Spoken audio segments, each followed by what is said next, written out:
hadir pada siang hari ini. Sholawat beserta salam tak lupa pula kita kirimkan ke arwah junjungan kita yakni Nabi besar Muhammad SAW. Sebelumnya Bapak Ibu, di sini saya cuma ingin menyampaikan bagaimana kita menciptakan budaya positif di sekolah kita. Sebelum dimulai,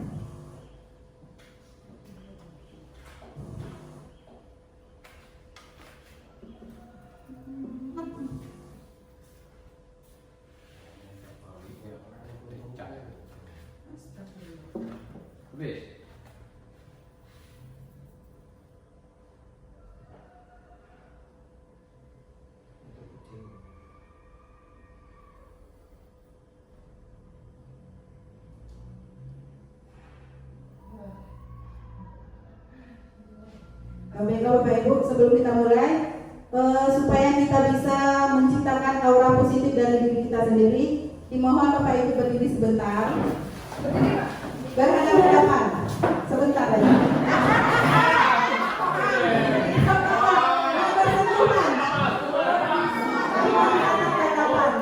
Sebentar aja. Kita anggotanya ya. Karena sebelum kita menciptakan budaya positif di sekolah, tentunya kita harus menciptakan aura positif dari diri kita dulu. Nah, sekarang hadap-hadapan, ditatap teman di sebelahnya. Mari kita senyum selama 20 detik. Mulai dari sekarang. Senyum. Senyum Pak, itu lah. Selama 20 detik. Ngambil boleh, senyum boleh, ketawa boleh. Asal jangan muka masem. Ada yang nangis, disuruh senyum orang nangis. Senyum Bapak Ibu, ditatap aja yang di sebelah, ditatap. Nah, senyum. Ya, udah. 3 detik lagi. 3, 2, 1. Yang di depan yang ditatap. Ya, baik, terima kasih Bapak Ibu. Silakan duduk kembali.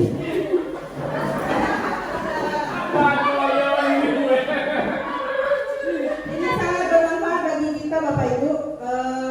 Sebelumnya mungkin ada yang mikirin ini, mikirin itu, jadi semuanya bisa hilang sementara ya Bapak Ibu.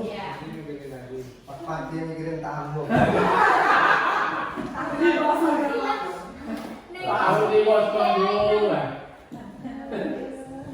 Sebelumnya Bapak Ibu sekalian, di sini kita harus membuat kesepakatan forum diseminasi ini dulu, karena itu salah satu cara untuk membentuk budaya positif di sekolah. Ini sudah ada yang pertama, menghargai siapapun menjadi pendengar yang baik. Boleh diganti atau ditambah selama sosialisasi ini berjalan Bapak Ibu. Silahkan ditambah, siapa yang bisa mengeluarkan ide.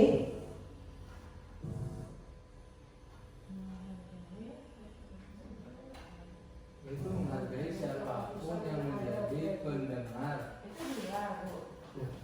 Dia menjadi Ini satu, bukan pendengar, menjadi penyaji. menghargai siapapun Yang menjadi pemateri boleh atau narasumber. yang menjadi narasumber. Ya, menghargai. Yang kedua, Mendengarkan lagi. selain menghargai, mendengarkan. Mendengarkan siapapun yang Kita tambah di sini aja ya, dan mendengarkan. Kemudian menghargai perbedaan pendapat juga boleh. Kemudian kalau masalah keluar masuk gimana Bapak Ibu? Gantian, ganti-gantian. Ya, Bergantian gitu. bergantian. Kalau keluar sama-sama nggak bisa juga gitu. Meminta izin secara bergantian ya. Ya.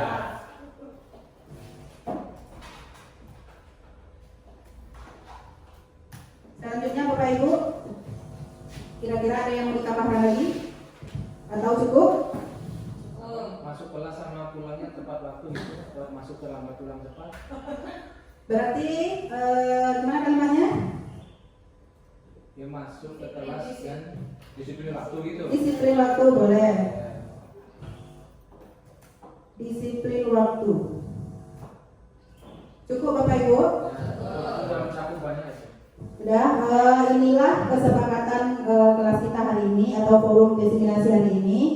Jadi dimohon kerjasamanya kepada anggota untuk menghargai dan mendengarkan siapapun yang menjadi narasumber. Yang kedua, meminta izin secara bergantian. Yang ketiga disiplin waktu.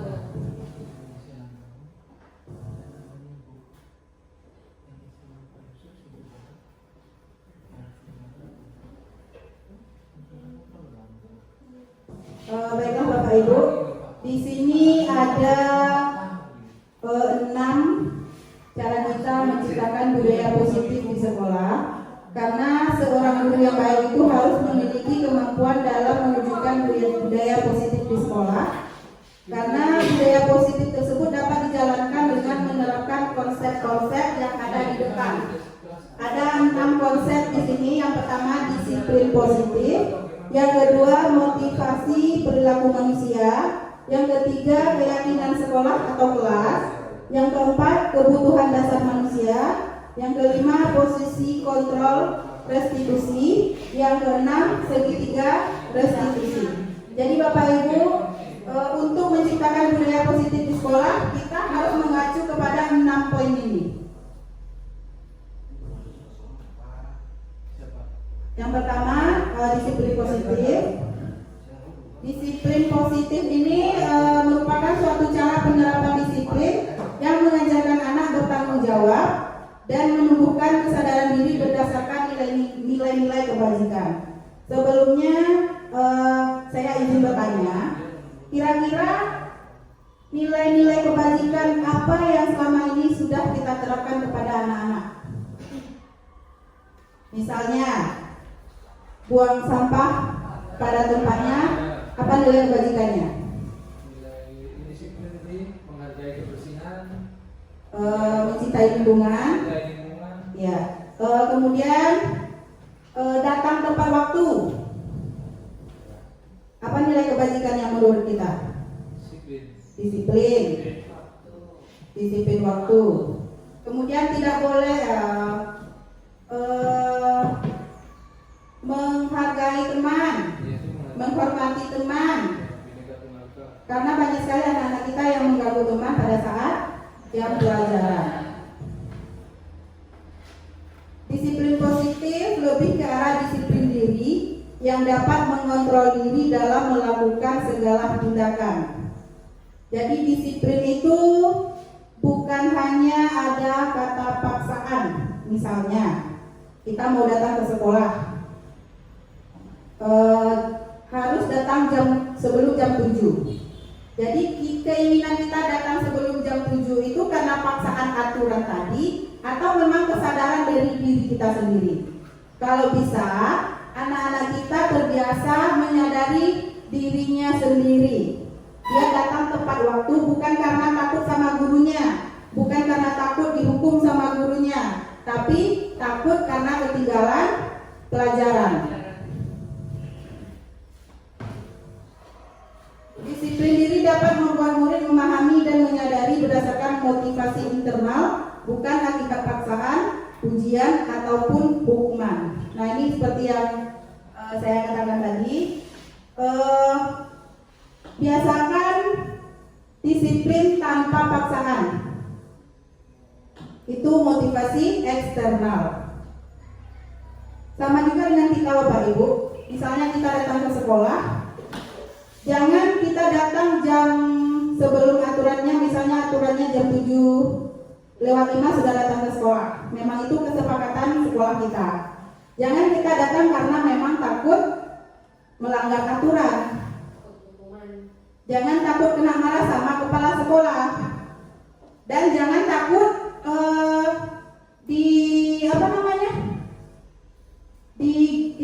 dikatai sama teman sejawat. Misalnya kamu datangnya terlambat terus. Dibully sama teman. Iya, dibully sama teman sama guru, sama teman-teman sejawat. Kalau bisa kita datang ke sekolah itu usahakan memang tanpa paksaan. Memang tujuannya untuk memberikan contoh yang baik kepada murid-murid kita. Nah, ini nilai-nilai yang mengacu pada nilai-nilai kebajikan tadi Bapak Ibu. Di sini sudah lengkap nilai profil pelajar Pancasila: beriman bertakwa kepada Tuhan Yang Maha Esa dan berakhlak mulia, mandiri, berkebinekaan global, bergotong royong, kreatif, dan bernalar kritis. Yang kedua Bapak Ibu, motivasi perilaku manusia. Kalau mendengar kata motivasi, kira-kira apa yang ada dalam pikiran kita? Memberikan semangat. Memberikan semangat. Apalagi Bapak Ibu? Memberikan dorongan supaya yang lain mengikuti. Ini yang dijelaskan tadi Bapak Ibu, ada motivasi eksternal dan ada motivasi internal. Yang pertama, kita termotivasi untuk menghindari ketidaknyamanan atau hukuman. Seperti tadi misalnya kita datang tepat waktu, kita cuma untuk menghindari hukuman, cuma menghindari ocehan dari kepala sekolah, dari teman sejawat. Yang kedua, untuk mendapatkan imbalan. Nah, ini misalnya kalau guru atau siswa yang datangnya duluan nanti dikasih bintang atau dikasih penghargaan. Jadi berarti kita datang tepat waktu hanya untuk itu. Kalau itu tidak ada, kita tidak bisa mengikuti. Kalau bisa, kita menjadi orang yang mereka inginkan dan hargai diri sendiri dengan nilai-nilai yang mereka percayai. Jadi memang dari dalam diri kita sendiri Bapak Ibu, kita datang tepat waktu untuk memberikan contoh yang baik kepada anak didik kita. Kemudian anak didik kita datang tepat waktu untuk takut ketinggalan pelajaran, takut ketinggalan informasi dari guru-gurunya. Yang ketiga, keyakinan sekolah atau kelas. Nah, ini saya ingin bertanya, kira-kira kita sudah ada keyakinan sekolah belum?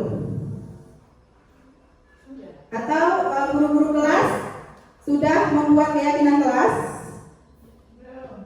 Belum. Ada yang sudah?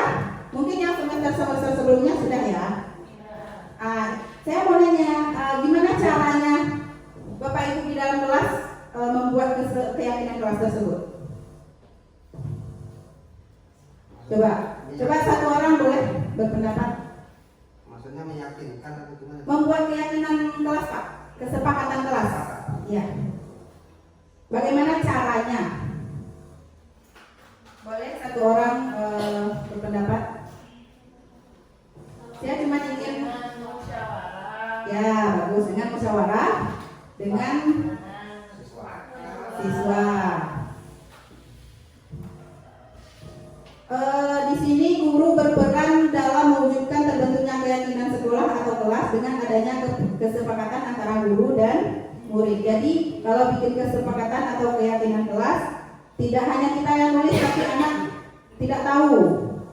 Tidak kitanya yang bikin, anak tidak tahu apa itu isinya. Tahu-tahu anak udah nampak aja ditempel di dinding ya. Saya juga pernah seperti itu dulu. Keyakinan sekolah atau kelas berupa pernyataan-pernyataan universal yang mudah diingat dan dipahami dan harus diterapkan di lingkungan sekolah. Jadi kalau kita bikin keyakinan kelas, kalimat-kalimatnya harus yang mudah dipahami. Nah, abaikan wajahnya ya Bapak Ibu, karena ini udah wajah-wajah lelah ini kayaknya. Ini saya membikin keyakinan kelas bersama kelas 2. Yang gambar yang sebelah kiri saya menyediakan kertas karton. Gunanya nanti siswa kelas 2.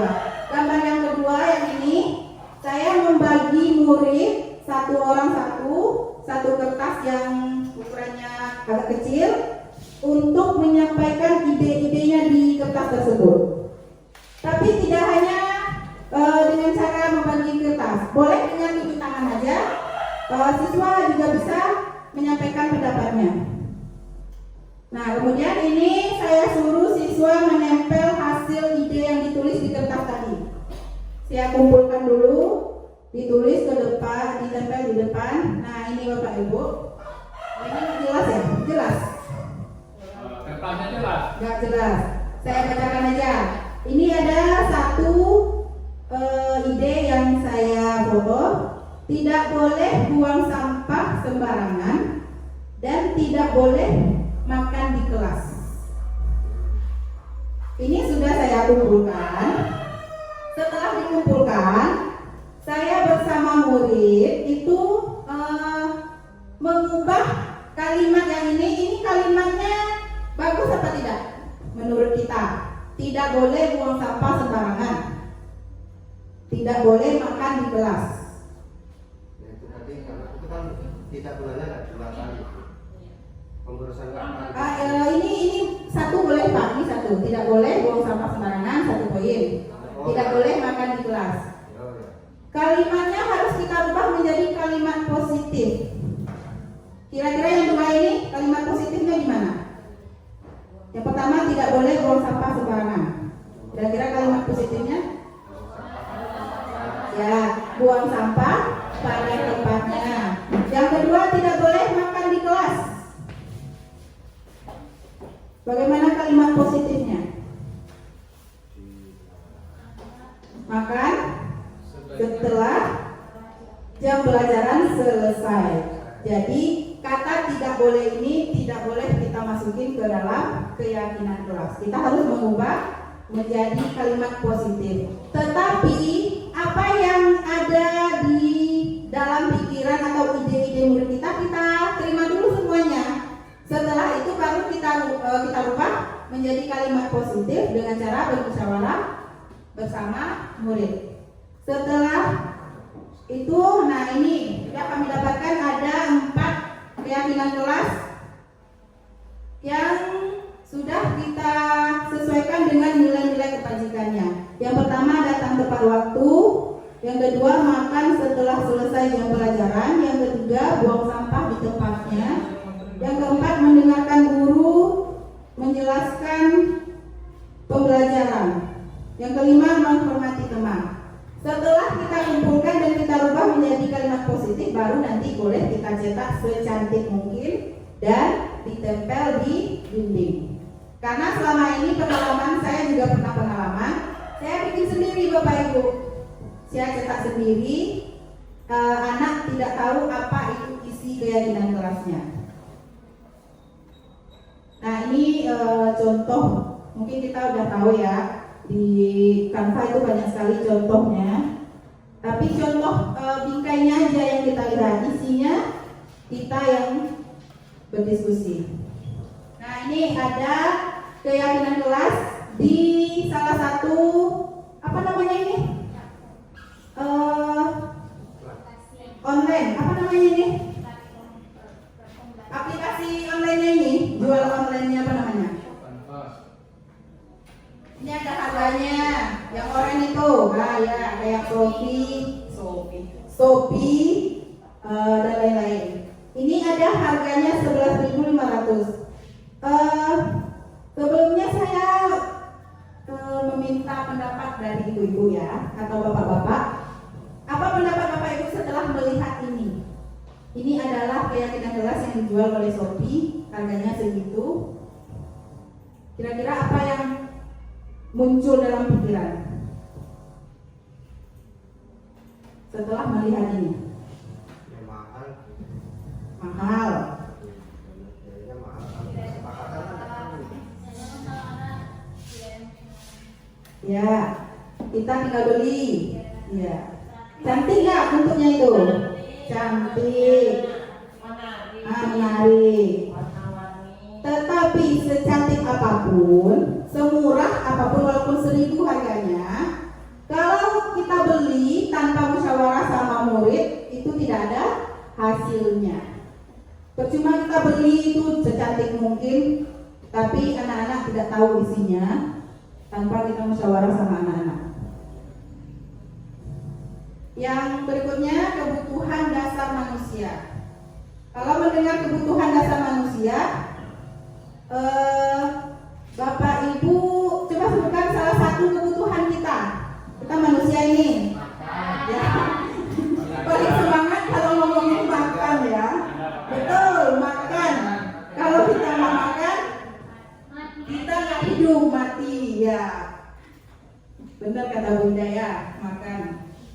Ketika seorang murid melakukan sesuatu perbuatan yang bertentangan dengan nilai-nilai kebajikan atau melanggar, sebenarnya dikarenakan karena mereka gagal dan memenuhi kebutuhan dasar mereka.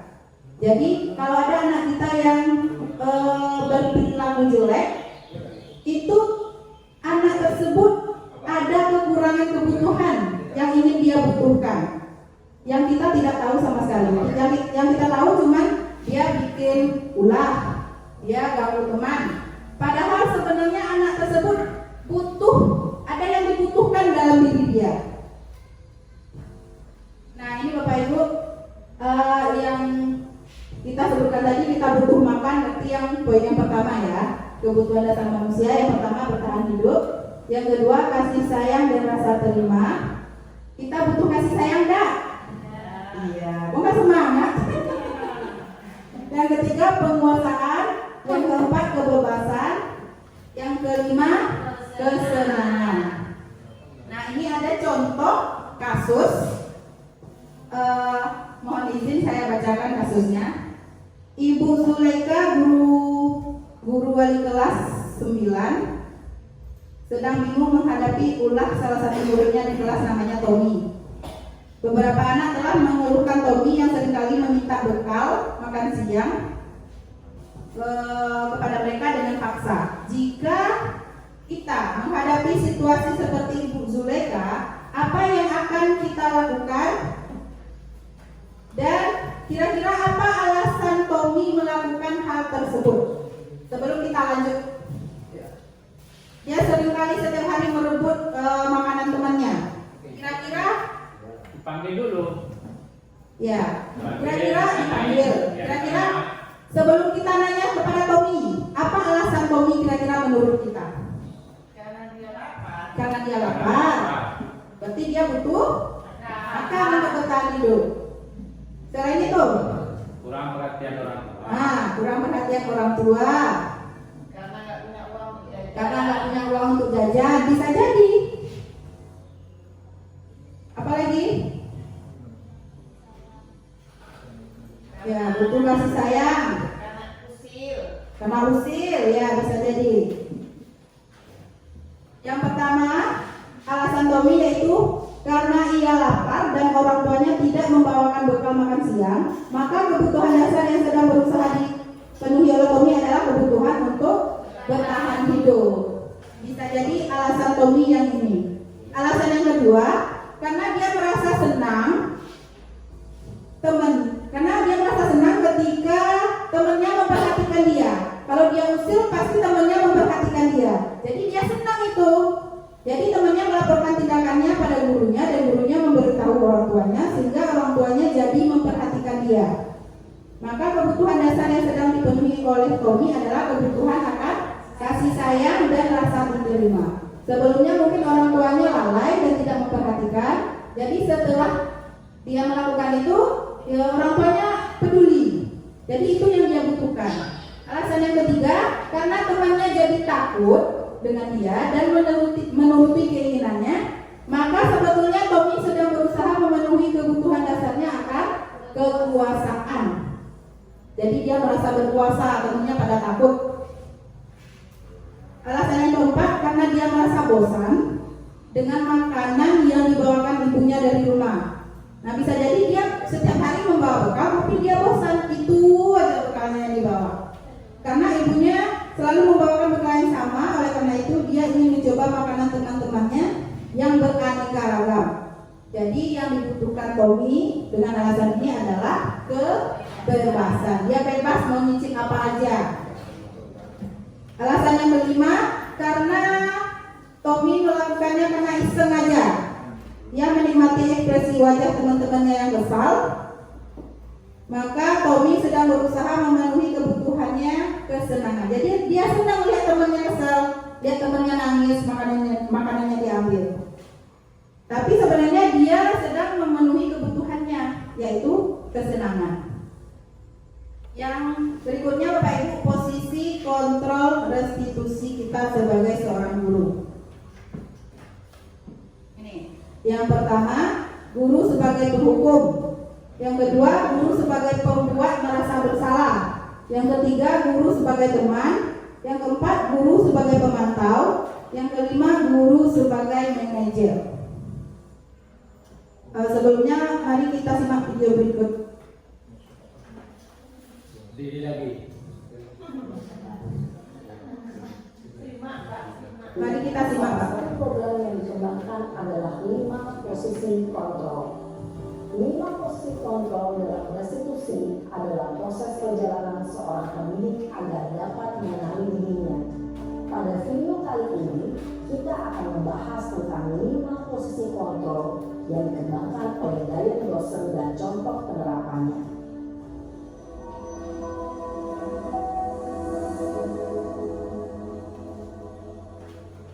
5 posisi kontrol itu adalah 1. Posisi penghukum. 2. Posisi pembuat merasa bersalah. 3. Posisi teman. 4. Posisi pemantau atau monitor. Dan 5. Posisi manajer. Untuk lebih memahami kelima posisi tersebut, mari kita saksikan kasus Naren yang terlambat hadir 20 menit di sekolah dan melihat bagaimana kelima posisi kontrol dalam menghadapi masalah tersebut. Udah, habis.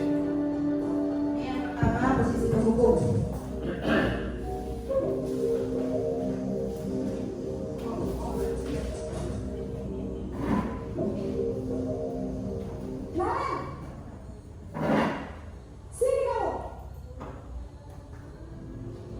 Selamat pagi, Bu. Selalu terlambat. Kamu deh, pasti terlambat. Maaf, Bu. Saya Apa? Apa coba? Alasan kamu apa lagi? Kapan sih kamu tidak terlambat? Malas sekali ya kamu jadi anak. saya Dasar pemalas. Gak kapok-kapok sih kamu. Sudah berapa kali terlambat? Sana, kamu keliling lapangan basket 2 kali. kenapa saya harus keliling lapangan basket, Bu? Kenapa? Kamu lawan ibu. Berani-beraninya jawab. Sudah terlambat, masih berani jawab pula. Sekarang, keliling lapangan basket 5 kali sekalian. Biar kapok. Cepat. Pergi sana ke lapangan basket. Posisi penghukum biasanya berbicara dengan nada tinggi, menghardik, menunjuk-nunjuk, menyakiti, dan menyindir. Hukuman bisa berupa fisik maupun psikis. Ibu dan bapak guru hebat. Dampak yang terjadi pada murid ketika guru berada pada posisi penghukum adalah murid cenderung akan memberontak, bahkan meminta dendam.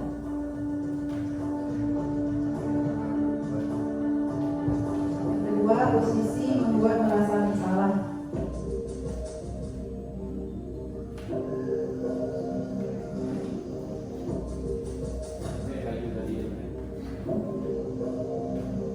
Naren, Oh, sudah. Selamat pagi, Bu. Naren. Kamu kenapa terlambat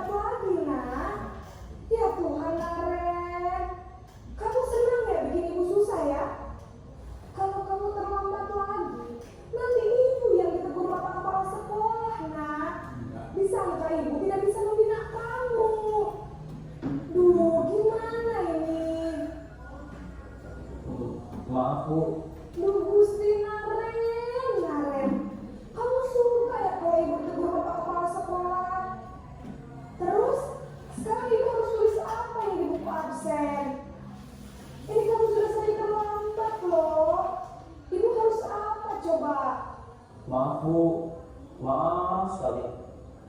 Ya sudah, lain kali jangan bikin ibu susah lagi ya nak ya. Ibu tidak akan kuat lagi kalau kamu begini terus. Bisa jantungan kalau ibu tegur bapak kepala sekolah.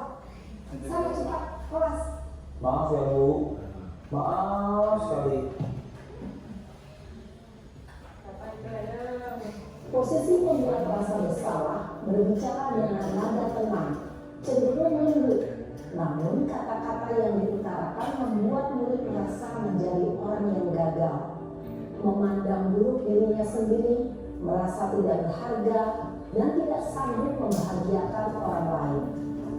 Ketika guru mengambil posisi pembuat rasa bersalah, murid akan menganggap dirinya yang bersalah dan ia akan menyimpan emosi negatif tersebut di dalam dirinya.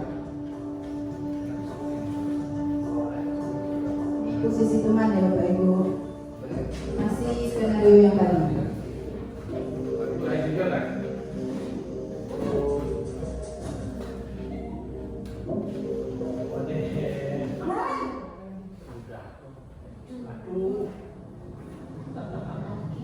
Selamat pagi Bu. Wah, sudah jam berapa ini nak? Terlambat lagi ya sayang. Iya Bu, habis ibu saya lupa bangunkan saya Bu. Kamu malah menyalahkan ibu kamu. Kamu bukannya anak yang larinya paling kencang. Kok terlambat sih? Iya Bu, saya memang terlambat bangun tadi. Jadi biarpun saya lari kencang, tetap gak kesenjar Bu. Ya sudah sana. Nanti lain kali larinya lebih kencang lagi ya. Biar gak terlambat lagi. Bikin seneng ibu. Demi ibu. Bisa kan? Bisa lah Bu. Ya sudah sana masuk kelas. Ibu beresin urusan absen kamu. Kamu ini ada tes saja. Dalam posisi teman, guru berbicara dengan nada suara ramah, akrab, cenderung bersenda gurau untuk menjaga suasana tetap santai. Murid akan merasa senang, aman, dan akrab dengan guru. Identitas yang tercipta adalah identitas sukses atau berhasil. Namun, perlu diingat, karena ini masih dorongan eksternal, maka ada faktor ketergantungan dari murid kepada orang tertentu. Di sini, guru absennya, sehingga di lain waktu, murid bisa berperilaku baik, namun hanya kepada orang-orang tertentu saja.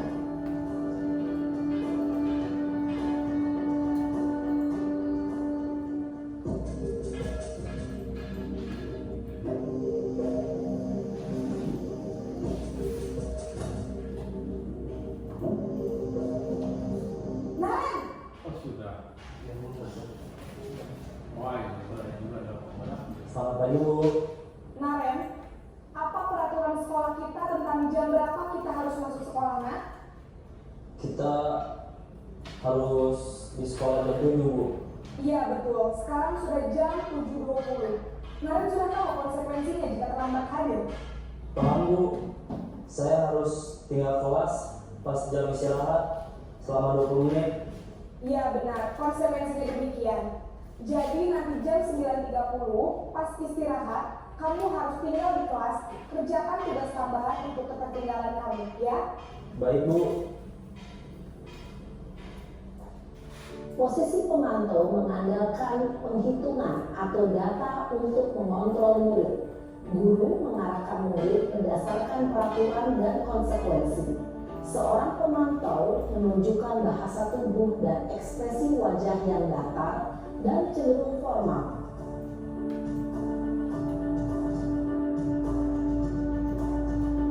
Ini yang terakhir, posisi manajer.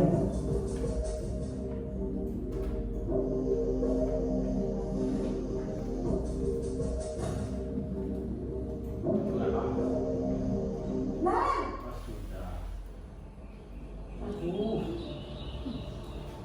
Selamat pagi Bu. selamat pagi Naren. Maaf Bu, saya terlambat. Iya, sekolah masuknya jam 7, sekarang sudah jam 7.20. Jadi sekarang bagaimana ini Naren? Maaf Bu, saya lupa setel alarm saya semalam. Baiklah, menurut kamu, keyakinan sekolah yang mana yang perlu kamu tingkatkan? Menghargai diri sendiri dan orang lain mungkin ya Bu. Setuju. Jadi, apakah Naren meyakini prinsip saling menghormati tersebut? Iya Bu, saya meyakininya. Apakah Naren bersedia memperbaiki masalah keterlambatan ini? Bersedia Bu. Bagaimana kamu akan memperbaiki masalah keterlambatan ini? Saya akan coba untuk tidak lupa menyetel alarm saya Bu. Baik, kalau Naren lupa menyetel alarm di rumah, ada orang yang kira-kira bisa bantu mengingatkan tidak? Ada Bu, kakak saya, Kak Emma. Ada lagi selain Kak Emma? Selain Kak Emma, ada ibu saya. Baik, jadi yang mengingatkan Naren adalah Kak Emma dan ibu kamu ya? Kira-kira akan mulai set alarm kapan ya, Naren? Setelah pulang sekolah, akan segera saya lakukan. Baik, jadi Naren akan setel alarm untuk bangun besok pagi dan akan diingatkan oleh kakak dan ibunda Naren ya. Ada lagi yang mungkin perlu dilakukan Naren agar tidak terlambat bangun lagi. Tidak ada Bu. Baik Naren, terima kasih untuk kerjasama kamu. Sekarang kamu perlu kembali ke kelas untuk belajar. Baik Bu, terima kasih. Posisi manajer adalah posisi kontrol yang disarankan untuk membimbing murid memiliki sikap disiplin yang positif, yaitu murid yang mandiri, bertanggung jawab, dan dapat memecahkan masalah. Tujuan dari posisi ini adalah agar murid dapat merefleksi atas tindakannya. Guru akan dengan tulus memberikan pertanyaan-pertanyaan bermakna, sehingga membuat murid dapat belajar dari kesalahannya dan mencari sebuah solusi untuk menyelesaikannya. Ibu dan Bapak guru hebat, setelah Baiklah Bapak Ibu, setelah melihat video tadi, kira-kira posisi yang mana yang harus kita miliki? Jadi ya. Manajer, Penghukum Kak. Sama yang masalah kesepakatan tadi yang terakhir tadi. pemantau ya Pak. Yang mantap. Mantap. Yang perlu kita miliki tentunya pasti kita menginginkan posisi manajer, tapi setidaknya pemantau. Jangan penghukum, teman, apa satu lagi tadi? Lupa. Karena semua itu ada positif, ada negatifnya. Pembuat merasa bersalah, teman, pemantau, manajer. Kalaupun kita belum sanggup di posisi manajer, setidaknya di posisi pemantau. Tapi harusnya ya manajer yang harus kita miliki. Tapi untuk ukuran siswa kita paling kelas 3 menurut saya. Untuk menegur yang sifatnya seperti posisi manajer. Iya Pak. Kebetulan tadi contohnya kelas SMP ya Pak. Dia kan SMA ya SMA. SMA kan bisa menjawab secara nalar ya kan.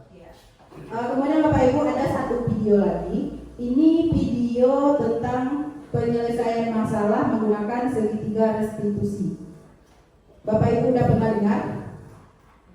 Mari kita simak ya Bapak Ibu. Galak juga gurunya Bu. Kita lihat dulu ya Pak. Ini contohnya kebetulan kelas rendah.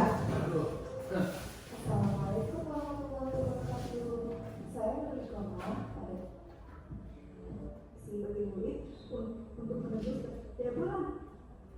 Ini yang skenario anak makan pada saat jam pelajaran.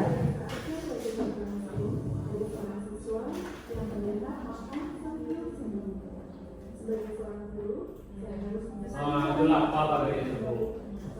Ya itu lapar itu bukan galak-galak. Oh ibunya gitu.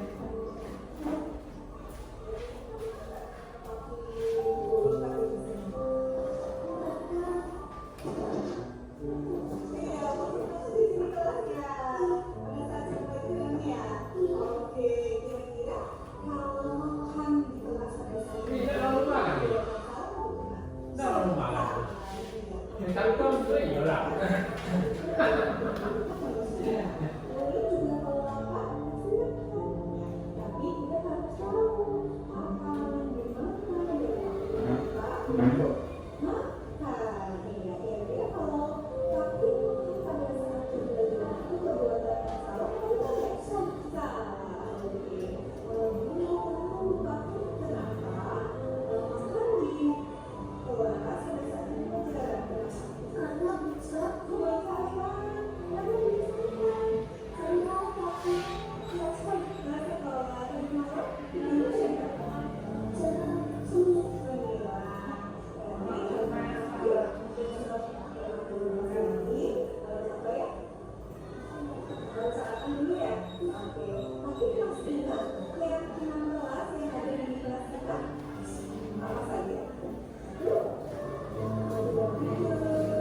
mulai ada kamu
Baiklah Bapak Ibu, itu salah satu contoh penyelesaian masalah anak menggunakan segitiga restitusi.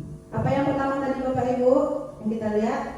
Yang pertama gurunya melakukan menstabilkan identitas. Yang kedua validasi tindakan yang salah. Yang ketiga menanyakan keyakinan. Itu adalah segitiga restitusi untuk kita menyelesaikan masalah yang ada pada anak. Jadi yang posisi manajer yang tadi di situ guru sudah melakukan segitiga restitusi tadi. Jadi makanya kita diharapkan untuk memiliki posisi kontrol sebagai manajer, karena di posisi manajer itu guru sudah melakukan segitiga restitusi tersebut. Mungkin biasanya kita sudah melakukan salah satunya misalnya menstabilkan identitas. Kalau ada anak yang berbuat salah seperti makan dalam kelas, pasti kita tanyakan kenapa kok Anda makan dalam kelas? Nah, itu sudah termasuk menstabilkan identitas, tapi tidak kita urutkan menstabilkan identitas, validasi tindakan yang salah, dan keyakinan kelas, menanyakan keyakinan kelas. Atau selama ini kita langsung ke menanyakan keyakinan kelas saja, tanpa memvalidasi tindakan dulu, tanpa menstabilkan identitas dulu. Misalnya anak terlambat datang ke sekolah, kamu tahu Pak keyakinan kelas kita datang tepat waktu? Kamu datangnya jam segini, tanpa kita stabilkan dulu identitasnya, tanpa kita validasi dulu tindakan yang salah. Jadi kalau bisa kita sebagai seorang guru menyelesaikan masalah menggunakan segitiga restitusi, karena bisa dilakukan baik kelas tinggi maupun kelas rendah. Yang pertama tadi contohnya kelas yang lebih tinggi. Kebetulan yang ini tadi contohnya kelas rendah. Jadi kita tahu bagaimana cara menyelesaikan masalah anak tersebut baik di kelas rendah maupun di kelas tinggi. Karena memang berbeda cara ngomongnya, gak bisa disamakan. Ini yang kita lihat tadi ya Bapak Ibu, kita kalau bisa kita menggunakan posisi kontrol sebagai manajer. Karena sebagai manajer, guru dapat berbuat sesuatu bersama murid, mempersilahkan murid bertanggung jawab, dan mendukung murid agar dapat menemukan solusinya. Selain itu, posisi manajer mengaji pada institusi yang dapat menjadikan murid sebagai manajer bagi dirinya sendiri, sehingga dapat tercipta identitas positif pada murid tersebut. Nah, ini segitiga restitusi tadi Bapak Ibu. Yang pertama, menstabilkan identitas, validasi tindakan yang salah, menanyakan keyakinan kelas. Di sini bisa kita lihat di 5 posisi kontrol yang sudah kita lihat tadi, di mana guru akan berbuat pada posisi penghukum, yaitu akan menghardik, menunjuk-nunjuk, menyakiti, dan menyindir Bapak Ibu. Kemudian dia yang dikeluarkan sama gurunya yaitu misalnya dengan kata-kata, kalau kamu tidak melakukannya, awas ya, rasakan gitu. Jadi dia sambil nunjuk-nunjuk, sambil menghardik. Kemudian hasilnya nanti Bapak Ibu, murid akan memberontak dan menyalahkan orang lain dan berbohong. Jadi murid akan bisa berbohong nanti. Kemudian murid bisa meletakkan guru di luar dunia berkualitas. Kemudian murid berkata, biarkan saja, nanti juga marah-marah lagi. Nah, jadi seperti itu Bapak Ibu, kalau misalnya kita di posisi penghukum. Kemudian di posisi pembuat rasa bersalah, guru di sini akan berceramah dan mengatakan, seharusnya kamu gak gini. Kemudian ibu kecewa sama kamu. Jadi seolah-olah murid itu sangat merasa bersalah sekali Bapak Ibu. Kemudian kata-kata yang dikeluarkan oleh gurunya, yang pertama, kamu seharusnya sudah tahu ibu lelah sekali nak. Kemudian mengatakan, ibu stres kalau seperti ini, kalau kamu seperti ini terus. Jadi seakan-akan anak itu hilang kepercayaan dirinya Bapak Ibu. Jadi anak tersebut sangat merasa bersalah sekali. Kemudian nanti hasilnya anak tersebut akan menyembunyikan kekesalannya, menyembunyikan. Kemudian dia akan berbohong. Kemudian biasanya murid berkata, maafkan saya ibu. Jadi seolah-olah dia sangat merasa bersalah sekali. Kemudian yang selanjutnya, identitas berhasil, yaitu mengharapkan imbalan atau ketergantungan pada orang lain, yaitu ada di posisi teman dan pemantau Bapak Ibu. Kalau di posisi teman seperti yang kita lihat video tadi,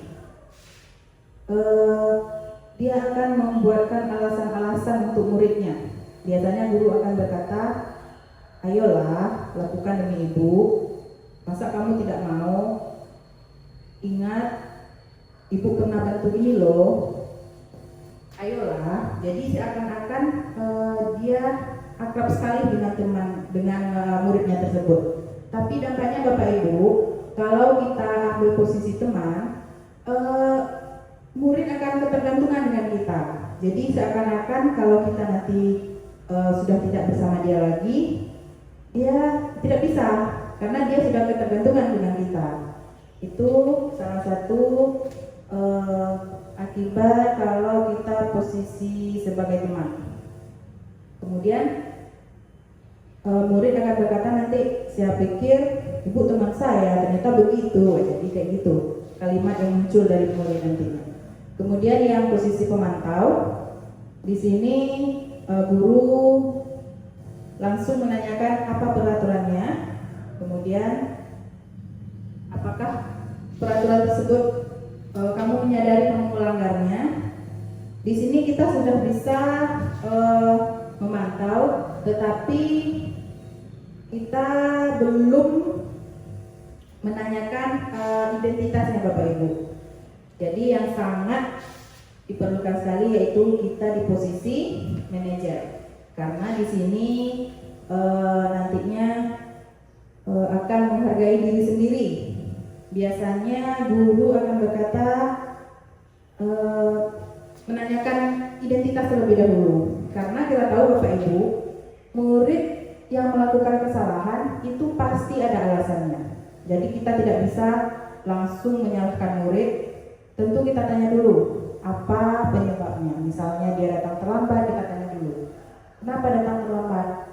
Pasti ada alasannya, bla bla bla bla. Jadi kita stabilkan identitasnya dulu. Kemudian baru kita validasi tindakan yang salah tersebut. Nah, Bapak Ibu, misalnya kalimat seperti ini, ya gak apa-apa kamu berbuat salah, semua orang juga pernah berbuat salah, ibu aja sering kok berbuat salah, seperti video yang sudah kita tonton tadi. Jadi kita validasi dulu tindakan yang salah tersebut. Kemudian baru kita tanyakan apa keyakinan yang sudah dilanggar sama murid tersebut. Nah, dengan kita nanya keyakinan tadi, jadi murid tahu, oh saya sudah meyakini ini di kelas ini, tapi saya sudah melanggar. Jadi kita ajak murid tersebut untuk mencari solusinya. Kita tidak menyalahkan murid tersebut. Kita cari solusinya. Misalnya anak tersebut terlambat, setelah kita stabilkan identitas, setelah kita validasi tindakannya, kemudian kita menanyakan keyakinannya dan langsung menanyakan apakah dia bersedia memperbaiki kesalahannya. Kalau bersedia, kita cari solusinya gimana dia sudah besoknya tidak terlambat lagi datang ke sekolah. Seperti itu Bapak Ibu. Jadi itulah 5 posisi kontrol yang harus kita pahami, dan kita sebagai guru seharusnya kita berada di posisi manajer, karena di posisi manajer guru sudah melakukan segitiga restitusi. Yang pertama menstabilkan identitas, validasi tindakan yang salah, dan menanyakan keyakinan. Karena di situ sudah terangkum segitiga restitusinya. Jadi kalau bisa kita sebagai guru berada di posisi manajer Bapak Ibu.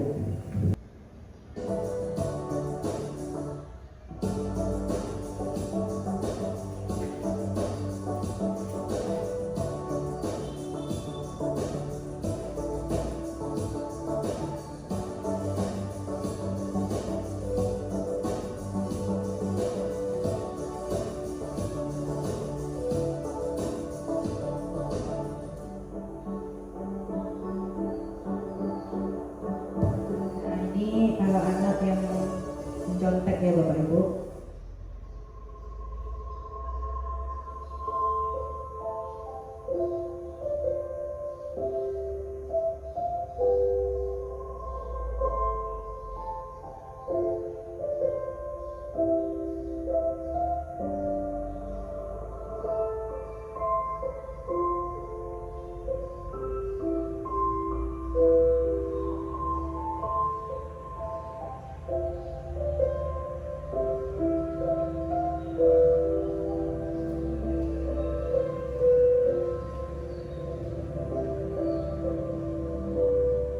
Selamat siang, Luna.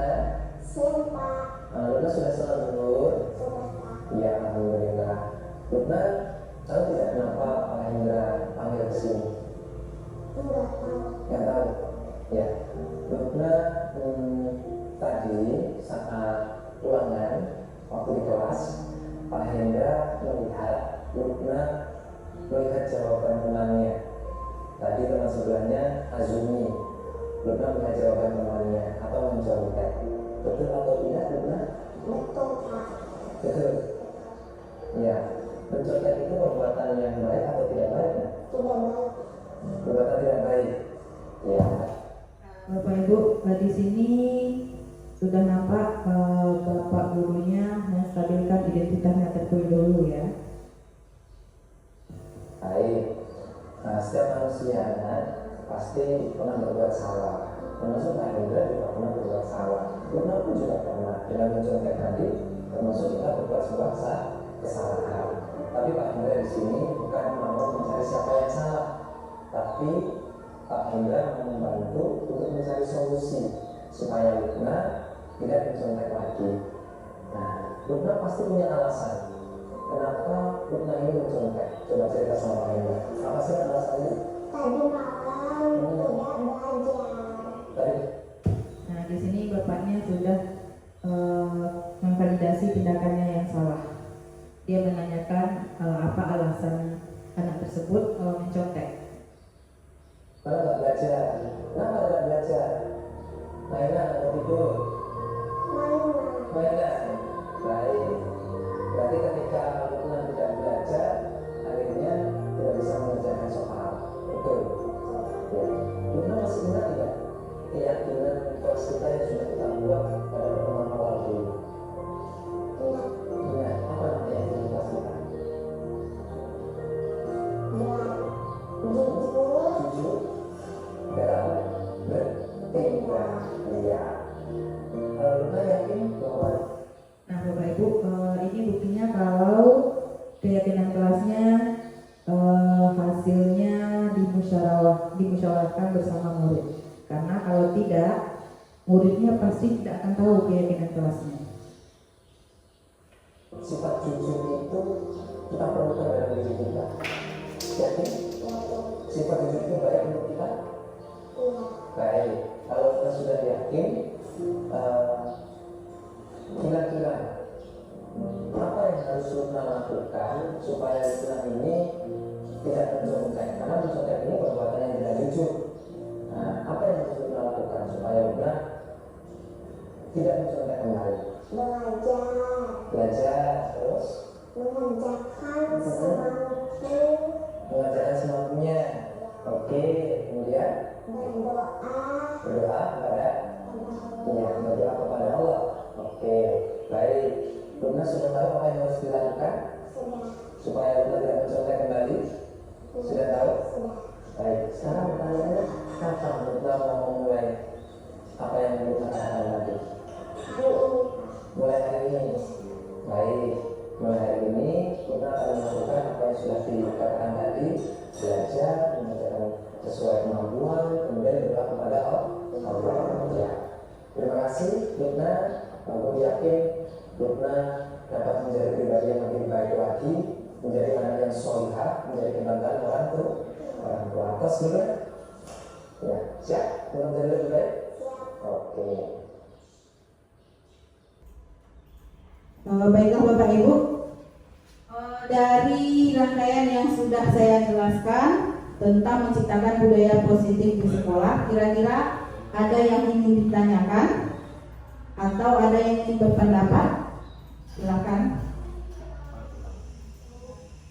Baiklah Bapak Ibu, mungkin hanya itu yang dapat saya sampaikan. Semoga kita sebagai guru bisa memposisikan diri kita sebagaimana kita memenuhi kebutuhan murid kita dan berpihak kepada murid kita, bukan berpihak kepada guru sesuai dengan kurikulum kita yang sekarang, merdeka mengajar, merdeka belajar.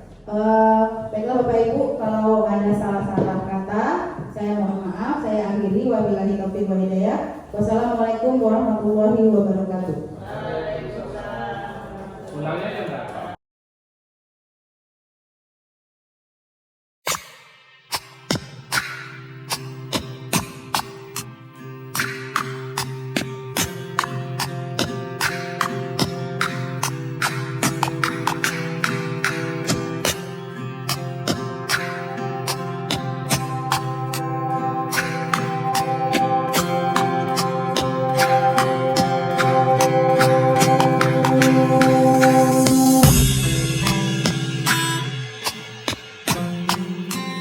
Thank you.